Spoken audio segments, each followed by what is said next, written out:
Αγαπητοί συμπολίτες, φίλοι και φίλες, σας καλωσορίζω και εύχομαι σε όλους, μιας και είναι η πρώτη μας επαφή μέσα στο 2016, καλή χρονιά με υπομονή και επιμονή.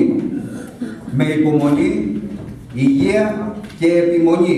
Υπομονή για όλα αυτά που βιώνει καθημερινά ο ελληνικός λαός από αντιελληνικές και άθεες πολιτικές του συστήματος που έχουν καταρακώσει τους Έλληνες πολίτες, που περιμένουν μάτια να σταματήσει επιτέλους αυτός ο εξευτελισμός και η κατρακύλα της πατρίδας μας. Και επιμονή, διότι υπάρχουν και πατριώτες που πονάμε αυτά τα άγια κόμματα και δεν έχουμε ούτε διάθεση, ούτε τη θέληση να παραδώσουν σε κανέναν τα όσα για τα ιερά της πατρίδας μας.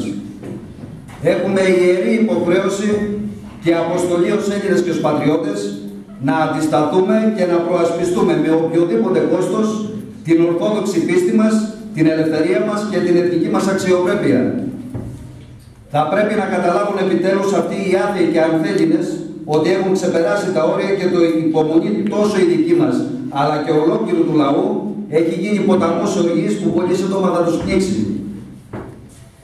Είναι ιδιαίτερη η χαρά για μένα προσωπικά και για όλους σας, πιστεύω, η παρουσία του εκπροσώπου τύπου της Χρυσής Αυγής, Ηλία Κασιδιάρη.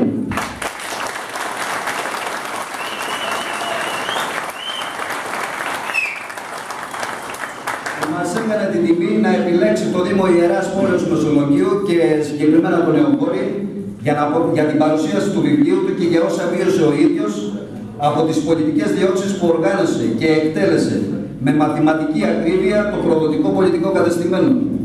Τον καλωσορίζουμε και του ευχόμαστε καλή επιτυχία στο βιβλίο του και να του δίνει ο Θεός δύναμη και αντοχή να παλεύει πάντα με το ίδιο θάρρος, το θράσος και τον πύρονο λόγο που έχει, κάνοντας υπερήφανους όλους εμάς τους Έλληνες πατριώτες.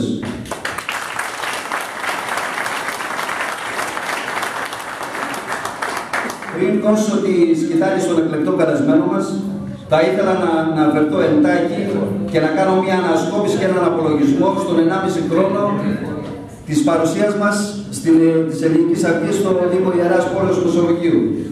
Όπως γνωρίζετε, η Ελληνική Αυγή για πρώτη φορά πήρε μέρος στις αυτοδιοίκητες εκλογές το 2014. Ήταν για εμένα και για όλους μας κάτι πρωτόγνωρο και συνάμα πολύ δύσκολο στο να στήσουμε, να επιλέξουμε και να στελεχώσουμε ένα αξιοπρεπές ψηφοδέλτιο για τη συμμετοχή μας στις εκλογές. Χωρίς καμιά απολύτως βοήθεια, τόσο οικονομική όσο και ψυχολογική. Με όλα τα μέσα μαζικής ενημέρωσης εναντίον μας. Με απειλές σε πρόσωπα τα οποία στελέχωναν το ψηφοδέλτιο. Με απειλές σε εμένα προσωπικά και με αρκετά δικαστήρια που αποκόμισα από την παρουσία μου και την επιλογή μου να ηγούμε όντας ένας μαχόμενος ένστολος εθνικιστής, νόμιζαν ότι θα μας λυγίζουν και θα τα παρατήσουν. Δυστυχώς όμως για αυτούς τους διαψεύσαμε.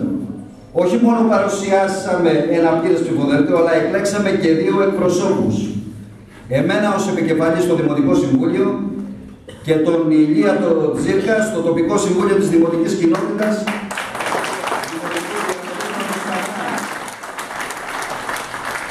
το οποίο να σας θυμίσω ότι χάσαμε την Προεδρία για πολύ ελάχιστους ψήφους.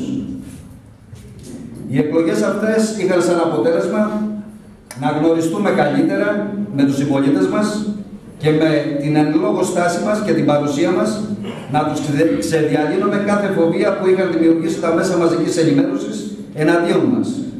Με τη λασπολογία και την προπαγάνδα την οποία ακόμα και σήμερα συνεχίζουν, δείχνοντας με αυτόν τον τρόπο πώς αντιλαμβάνονται τη δημοκρατία και την αντίθετη άποψη. Στην πορεία όμως όλα αυτά άλλαξαν υπέρ μας. Με την εγκαίρη παρουσία μας στα δημοτικά έδρανα, με το πώς αντιμετωπίσαμε τα προβλήματα του Δήμου, με τις ακέραιες θέσεις μας και ενστάσεις μας πάνω σε σοβαρά ζητήματα. Η παρουσία μας άρχισε να γίνεται απαραίτητη και πολλές από τις απόψεις μας να υιοθετούνται από την πλειοψηφία και να γίνονται αποδεκτές. Αυτό αποτυπώνεται από ψηφίσματα που καταθέσαμε σαν Ελληνική Αυγή και πέρασαν με τη μεγαλύτερη πλειοψηφία του Δημοτικού Σώματος. Το πρώτο ψήφισμα πανελλαδικά που πέρασε η Ελληνική Αυγή έχει να κάνει με το λαθρονομοσχέδιο, στο οποίο ψηφίστηκε από την πλειοψηφία του Δημοτικού Συμβουλίου.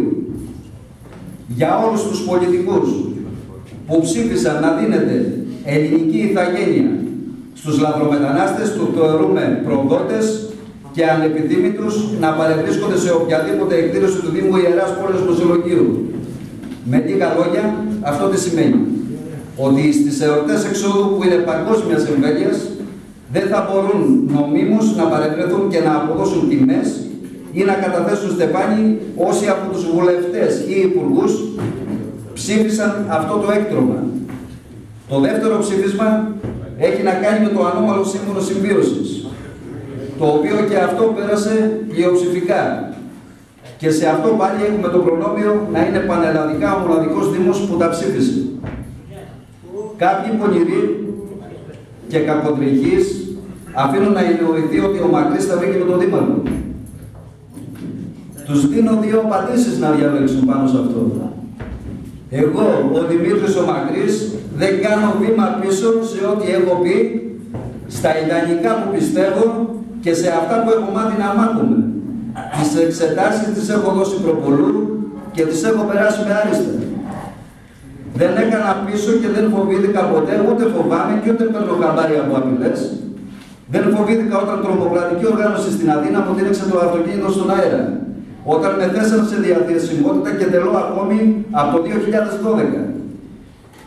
Όταν απειλήθηκε η ζωή μου, όταν απειλήσαν την οικογένειά μου, όταν έκαναν δολιοφθορά στο αυτοκίνητό μου στο Μεσολόγγι.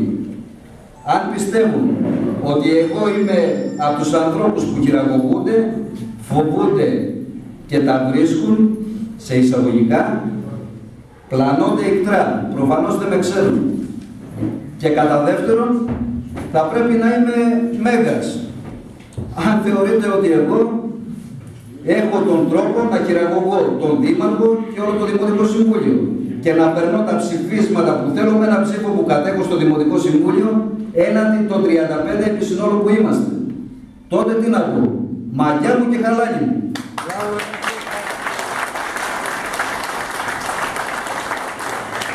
Και να κλείσω με κάτι τελευταίο, να μην σας κουράζω. Έχω προβεί σε εξώδικη καταγγελία με αφορμή το θανατηφόρο τροχαίο που έγινε στην περιοχή της κατοχής και θρηνήσαμε άδικα δύο συμπολίτες μας στην πρωτοχρονιά. Διότι σε μεγάλες αποστάσεις που διανύουν παράλληλα του οδικού δικτύου τα ερνευτικά αυλά και διόρυγες και ποτάμι, δεν υπάρχουν καθόλου προστατευτικές μπάρες, σήμανση και φωτισμούς.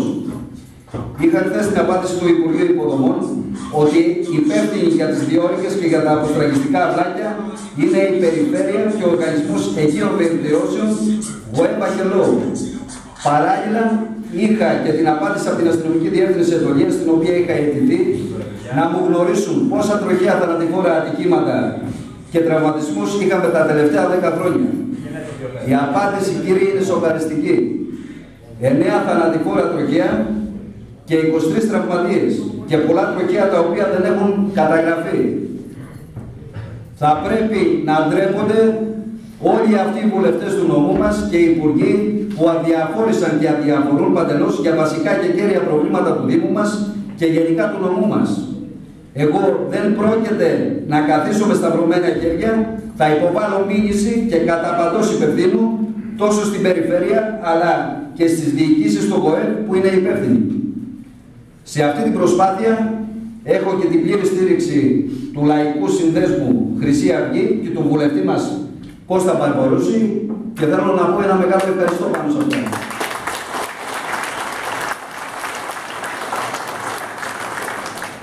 Τέλος, θα ήθελα να παρακαλέσω τους συμπολίτες του Δήμου μας να έχουμε πιο συχνή επαφή, έστω και τηλεφωνική, και να μου γνωστοποιούν προβλήματα καθημερινότητας και οτιδήποτε αφορά την περιοχή μας, προκειμένου να είμαι ενήμερος για να μπορώ και εγώ να προωθώ τα αιτήματά σας στο Δημοτικό Συμβούλιο.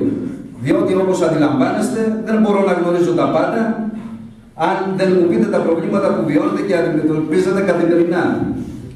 Τέλος, θα ήθελα να στείλω ένα μήνυμα σε αυτούς τους άθιους που προτείνουν την πατρίδα μου. Τον χαρακτήρα και το πόσο πατριώτες είμαστε, το δείξαμε και το ξέρετε. Ότι είμαστε αποφασισμένοι για όλα και θα κάνουμε τα πάντα για το καλό των Ελλήνων συμπολιτών μας και αυτό το ξέρετε. Αυτό που δεν ξέρετε όμως είναι ότι εμείς δεν αφήνουμε τίποτα στη μέση και το τελειώνουμε. Και να είστε σίγουροι ότι εμείς εσάς τα λαμόγια και τους προδότες της πατρίδας μας θα σας τελειώσουμε μία και διαπαντός.